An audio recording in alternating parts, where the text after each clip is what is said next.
다 함께 성경 봉독하겠습니다. 요한복음 8장 30절로 36절 말씀입니다. 합독하겠습니다. 이 말씀을 하심에 많은 사람이 믿더라.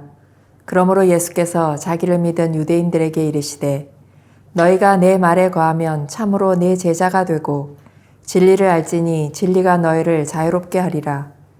그들이 대답하되 우리가 아브라함의 자손이라 남의 종이 된 적이 없거늘 어찌하여 우리가 자유롭게 되리라 하느냐. 예수께서 대답하시되 진실로 진실로 너희에게 이르노니 죄를 범하는 자마다 죄의 종이라. 종은 영원히 집에 거하지 못하되 아들은 영원히 거하나니 그러므로 아들이 너희를 자유롭게 하면 너희가 참으로 자유로우리라. 아멘. 최근 1, 2년 사이에 모든 세대를 동틀어서 제일 주목받는 키워드가 있다면 경제적 자유입니다. 유튜브와 여러 매체를 통해서 유명한 강사들이 여러 모양으로 말하고 있지만 그 밑바탕에 깔려있는 메시지는 경제적 자유에 관한 내용이라 할 수 있습니다. 그런 맥락에서 이제 대한민국 국민이라면 주식과 코인에 대해 관심이 없는 사람은 거의 없게 되었습니다. 얼마 전에 있었던 LG 에너지 솔루션 공모주 청약에 참여한 인원이 442만 명이나 되었습니다. 우리나라 20대 이상 인구 중 10명 중에 1명이 이 청약에 참가한 것입니다. 경제적 자유를 얻고 싶은 국민적인 열망을 충분히 가늠케 하는 단면입니다. 이를 무조건 돈에 대한 탐욕이라고 단죄하기는 어려운 면이 있습니다. 아무리 열심히 일해도 경제적 속박에서 벗어나기 어려운 지금 세대 사람들이 앓고 있는 신음소리처럼 들립니다. 돈으로 인해 고통받지 않기 위해 최소한의 재산을 확보하려는 것으로 읽어내는 것이 더 타당해 보입니다. 과거 세대는 민주화, 인권, 정치적 자유에 관심이 많았다면 지금 세대는 경제적 자유로 그 관심이 바뀌었다고 할 수 있습니다. 역사는 속박하는 것에서 벗어나 자유를 얻기 위한 투쟁의 과정이라는 말이 납득이 되는 부분입니다. 사람들이 이토록 소중히 여기는 자유라는 단어가 오늘 본문에서는 4번이나 반복해서 나옵니다. 예수님이 자유에 대해서 언급하는 말씀입니다. 오늘은 예수님이 말씀하시는 진정한 의미에서의 자유에 대해서 살펴보기를 원합니다. 예수님은 초막절이 끝나는 날 유대인들과 논쟁을 벌이셨습니다. 그런데 의외의 결과가 나왔습니다. 8장 30절입니다. 이 말씀을 하심에 많은 사람이 믿더라. 예수님의 말씀을 듣고 많은 유대인들이 믿기로 결심한 것입니다. 이들이 믿기로 결심한 그 결심은 귀하지만 그래도 아직 이들의 믿음이 온전한 믿음이라고는 할 수 없습니다. 믿음으로 가는 여정에 첫 발을 내디뎠다고 말하는 것이 옳을 것 같습니다. 그래서 예수님은 자기를 믿은 유대인들에게 그 다음 말씀을 하십니다. 31, 32절입니다. 그러므로 예수께서 자기를 믿은 유대인들에게 이르시되 너희가 내 말에 거하면 참으로 내 제자가 되고 진리를 알지니 진리가 너희를 자유롭게 하리라. 이 말씀은 예수님을 믿기로 한 사람에게 참 믿음이 어떤 것인지를 알려주는 말씀입니다. 여기서 우리는 예수님이 원하시는 믿음이 무엇인지 알 수 있습니다. 예수님이 원하시는 믿음은 말씀 안에 거하는 믿음입니다. 너희가 내 말에 거하면 에서 시제는 현재 시제입니다. 즉 너희가 계속해서 내 말에 거하면 이라는 뜻입니다. 지속적으로 계속적으로 순종한다는 의미입니다. 우리가 예수님의 말씀에 순종한다면 우리는 진짜로 예수님을 믿는 것입니다. 우리가 예수님의 말씀에 순종하지 않는다면 우리는 진짜로 예수님을 믿는 것이 아닙니다. 디트리트 보네프는 이렇게 말합니다. 예수님을 믿는 사람들만 예수님께 순종합니다. 예수님께 순종하는 사람들만 예수님을 믿습니다. 순종하는 것과 믿는 것은 분리될 수 없습니다.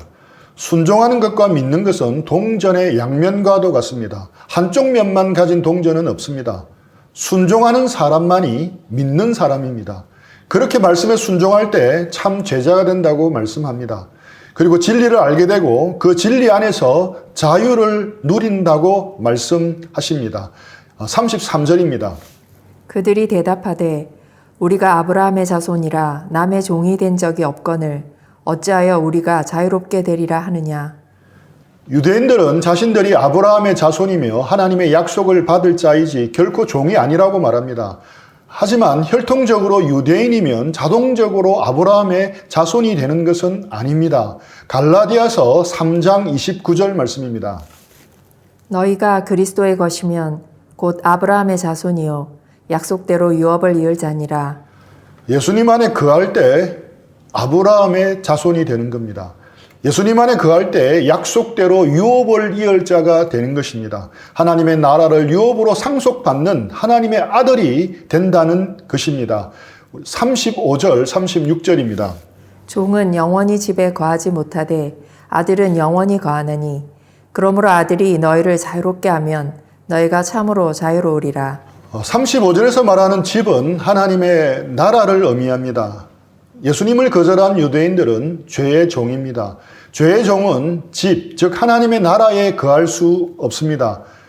그런데 종이 하나님의 나라에 거할 수 있는 길이 있습니다. 바로 아들이 죄의 종을 자유롭게 해주면 하나님 나라에 거할 수 있습니다.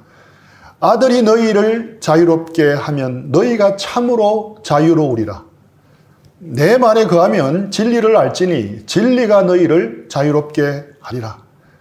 거듭해서 예수님이 주시는 자유가 진정한 참 자유라고 말씀하고 있습니다.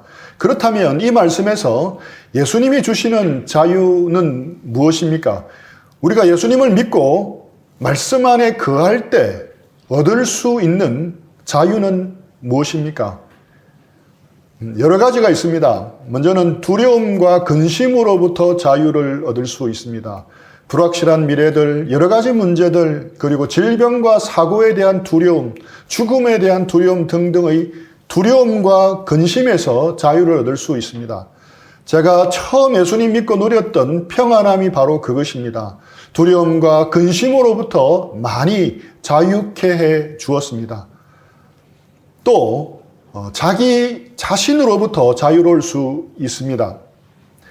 많은 분들이 인생에서 가장 큰 장애물은 멀리 있지 않고 늘 가까이에 있다고 합니다. 인생의 가장 큰 장애물은 자기 자신이라고 말합니다. 우리가 주님 안에 거할 때 우리 자신이 가진 여러 약점들, 핸디캡들, 열등의식, 마음에 문신처럼 새겨진 과거의 상처들 등에서 자유로울 수 있습니다. 하나님의 사랑이 가슴에 스며들기 시작하면 자신에게서 자유할 수 있습니다. 또 다른 사람에게서도 자유할 수 있습니다. 우리는 남의 이목, 이웃의 평판에 대해서 속박당하며 살기 쉽습니다. 하지만 예수님 안에 거할 때 사람들의 평가와 인정에도 자유할 수 있습니다.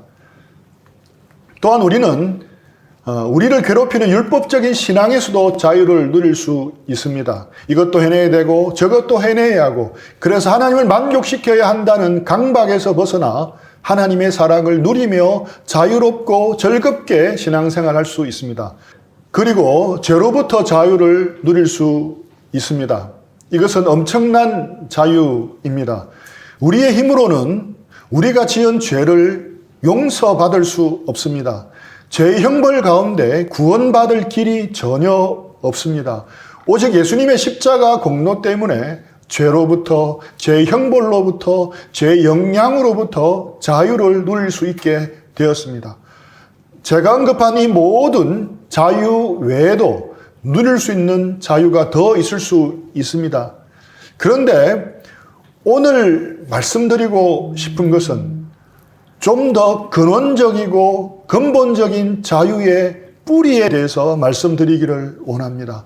모든 자유의 근간이 되는 자유의 뿌리에 대해서 생각해 보겠습니다. 결론부터 말씀드리면 자유의 뿌리는 하나님 자신을 누리는 겁니다. 하나님 자신을 누리는 것이 우리가 누리는 자유의 뿌리라는 것입니다. 저희 부부는 수험생 부모 역할을 4년 연속해서 했습니다. 우리 아들, 딸 중 한 사람이 삼수를 했으면 정말 힘들었을 텐데 사이좋게 재수로 나뉘어서 해서 다행이었습니다.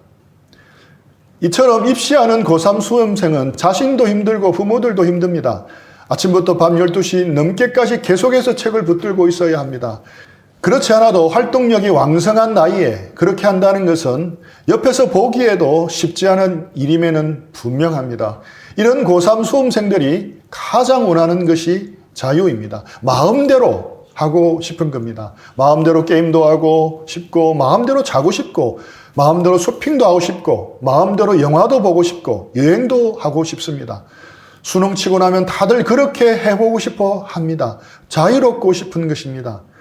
그렇게 자유롭게 뭐든 할 수 있다면 정말 행복할 것 같습니다. 그런데 막상 수능을 치고 나서 자유가 주어지면 어떻습니까? 어느 정도 시간이 흐르면 실상은 그렇지 않다는 것을 스스로가 곧 깨닫습니다. 2, 3주간 하고 싶은 것 실컷 다 하고 나면 모든 것이 덜 재미있어집니다. 게임도, 영화 보는 것도, 친구들과 노는 것도 그런 대로 재미는 있지만 그렇게 열망할 정도까지는 즐겁지 않다는 것을 차츰 깨닫습니다. 마음껏 주어진 자유가 무료함으로 바뀌어 가는 것입니다.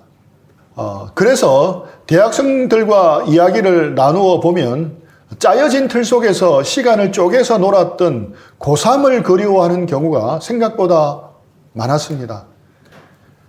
에릭 프롬이 쓴 자유로부터의 도피라는 책에서 보면 다음과 같은 글이 있습니다. 자유에는 무엇으로부터의 자유와 무엇을 향한 자유가 있다.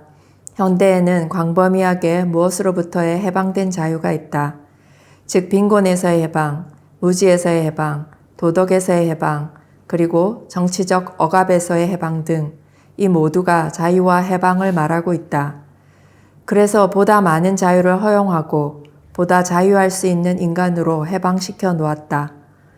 그러나 문제는 자유를 향유하는 방향이 바르지 못하기 때문에 여러 가지 혼란과 정신병적인 현상이 일어나고 있다는 것이다. 그리고 아직까지 이를 대체할 만한 자유의 방향은 나타나 있지 않다. 그는 자유에는 두 가지 차원이 있다고 말합니다. 첫째는 무엇으로부터의 자유입니다. 둘째는 무엇을 향한 자유입니다. 무엇으로부터의 자유는 소극적인 의미에서 자유라면 무엇을 향한 자유는 훨씬 적극적인 자유입니다. 쉽게 생각하면 자유라는 것은 움직이는 성질이 있다고 생각하시면 됩니다. 얽매이던 무엇으로부터 빠져나오는 것만이 자유가 아니라는 것입니다. 빠져나와서 갈 방향이 있어야 진정한 자유라는 것입니다. 수능 시험을 마친 고3 학생들이 겪는 자유의 문제는 바로 이 문제입니다. 얽매였던 수험생 신분은 빠져나왔지만 막상 갈 방향이 정해져 있지 않으니까 진정한 자유를 누리지 못하는 것입니다. 또 대표적인 사례가 영화 쇼생크 탈출에 나오는 장기 복역수 브룩스입니다. 그는 교도소 생활 50년 만에 가석방을 받고 드디어 자유의 몸으로 세상에 나옵니다. 하지만 그는 홀로 거하는 자신의 방 천장에 목을 매는 선택을 하고 맙니다. 교도소로부터 나오는 자유는 얻었지만 어디로 향하는 자유를 찾지 못했던 것입니다.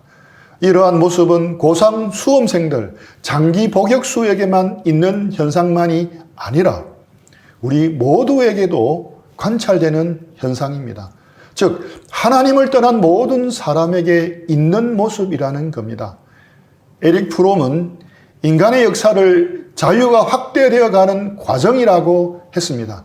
하지만 성경적 시야에서 보면 인간의 역사는 마음대로 살아가려는 역사입니다. 자유라는 이름으로 하나님으로부터 도피해서 마음대로 살아가려는 역사입니다. 아담과 하와가 하나님을 떠나 자신이 주인이 되려고 선악과를 따먹으면서 인간의 역사는 시작되었습니다.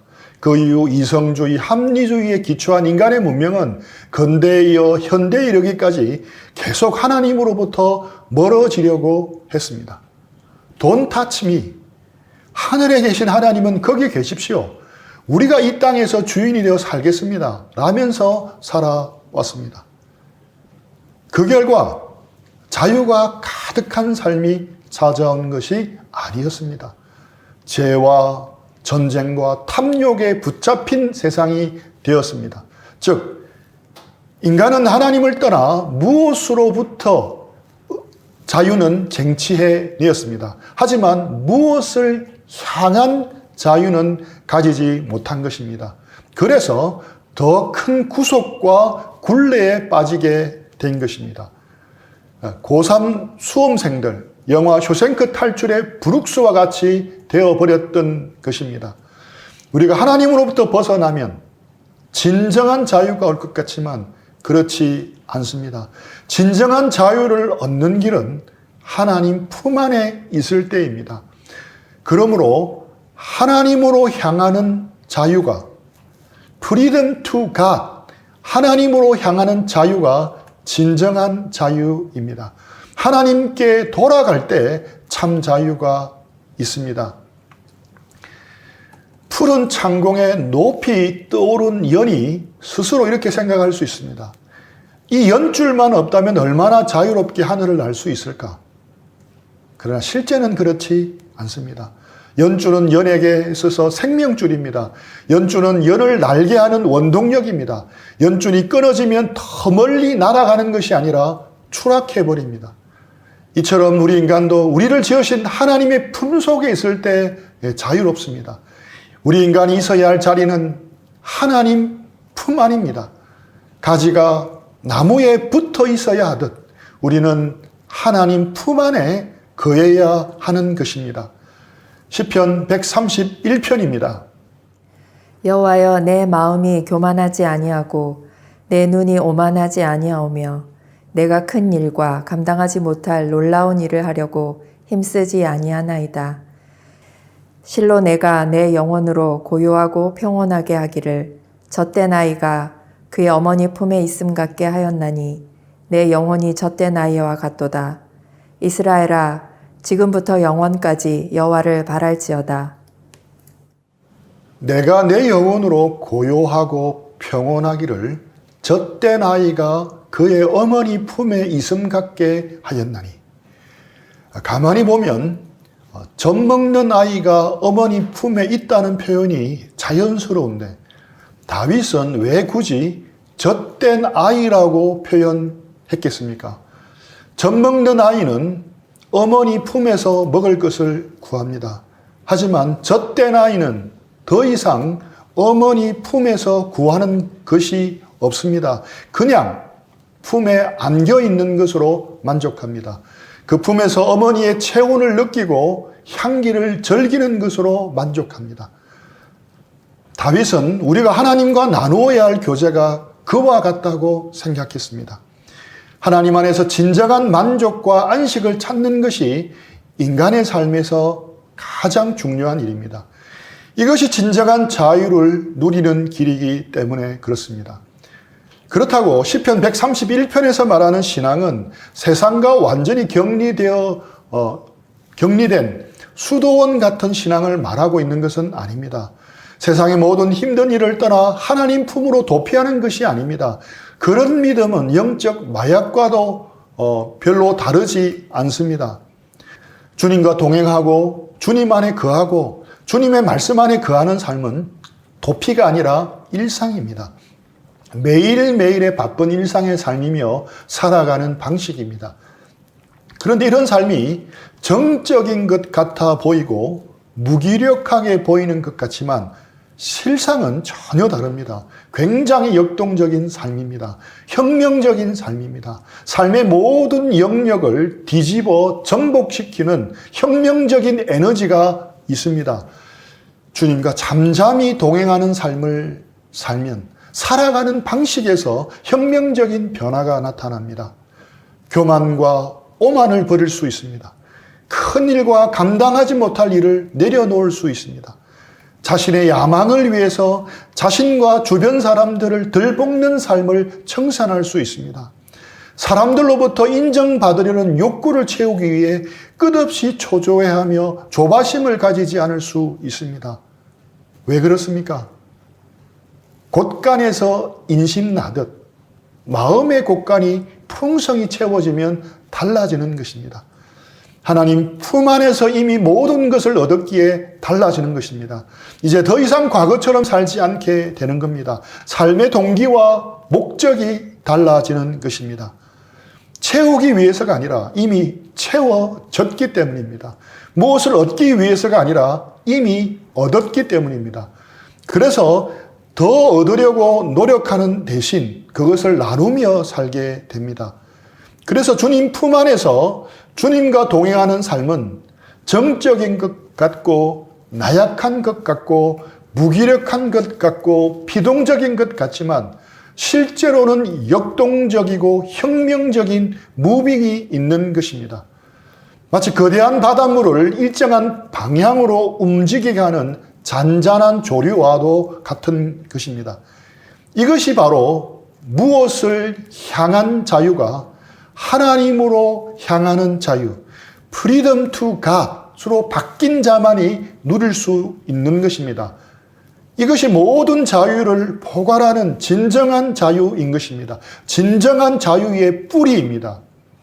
아까 제가 나열한 다른 모든 세부적인 자유는 이 자유의 뿌리에서 나오는 열매인 것입니다. 하나님 안에 거할 때, 주님과 친밀하게 동행할 때, 주님의 말씀 안에 거하며 영생을 누릴 때 우리는 깊은 만족을 누리게 됩니다. 다 채워지기 때문에 더 이상 소유에 집착하지 않게 됩니다. 이것이 우리가 누리는 모든 자유의 뿌리인 것입니다. 김영복 목사님의 글이 참 마음에 와 닿습니다. 하나님을 제대로 만나 알면 믿음의 주체가 바뀝니다. 주님을 만나기 전에는 믿음의 주체가 나입니다. 내가 믿는 믿음이요 나를 위한 믿음이었습니다. 평안을 얻기 위한 믿음이었고 구원받기 위한 믿음이었으며 축복받기 위한 믿음이었습니다. 그러나 주님을 경험적으로 깊이 알아가고 누리면 나를 위한 믿음에서 그분을 위한 믿음으로 뒤집어집니다. 주님 앞에서 나의 바람과 관심은 다 사라져버리게 됩니다. 주님이 전부가 되고 나는 일부가 됩니다. 주님과의 만남은 나의 세상을 완전히 뒤집어 놓습니다. 욕망의 신앙, 소유의 신앙에서 모든 것을 내려놓고 비운 사람에게 진정한 자유가 주어집니다. 그 빈자리에 주님으로 채운 사람에게 진정한 자유가 이때 주어지는 것입니다. 이것이 바로 진리를 알지니 진리가 너희를 자유롭게 하리라는 말씀의 진정한 의미입니다. 이것만이 우리가 누리는 자유의 뿌리입니다. 진정으로 우리를 얽매이는 모든 구속에서 벗어나게 하는 자유의 뿌리가 되는 것입니다. 우리 내면을 한번 돌아봅시다. 주님 안에 거하고 주님으로 만족하는 삶에서 떠나 살고 있지는 않습니까? 우리는 무엇보다도 하나님을 더 깊이 알려고 해야 합니다. 무엇보다도 하나님과 더 깊이 동행하려고 해야 합니다. 예배를 통해 다른 무엇인가를 얻으려 하지 말고 하나님과 깊이 만나려고 애써야 합니다. 말씀 읽기를 통해서 큐티를 통해서 하나님을 더 깊이 만나고 더 알아가도록 힘써야 합니다. 우리가 때론 젖먹이 아이처럼 주님 품 안에서 먹을 것도 구해야 할 때도 분명히 있습니다. 하지만 그것이 전부가 되면 안 됩니다. 젖된 아이처럼 주님 품 안에 거하고 있는 것만으로 만족하는 신앙으로 나아가야 합니다. 소유를 추구하는 신앙에서 존재를 채우는 신앙으로 체질을 바꾸어야 합니다. 주님 안에서 업적을 이루어내는 삶에서 주님과의 관계를 깊이 하는 삶으로 바꾸어야 합니다. 주님의 사역보다는 주님의 사귐에 더 집중해야 합니다. 우리는 우리가 믿는 하나님을 얼마나 알고 있습니까? 우리 부모님의 하나님이 아니라 자신의 하나님을 만났습니까? 주님 안에 거하고 주님과 교제하는 삶을 통해 우리의 삶에는 지금 어떤 변화가 있습니까? 우리에게 하나님을 알아가려는 설레이는 마음이 있습니까?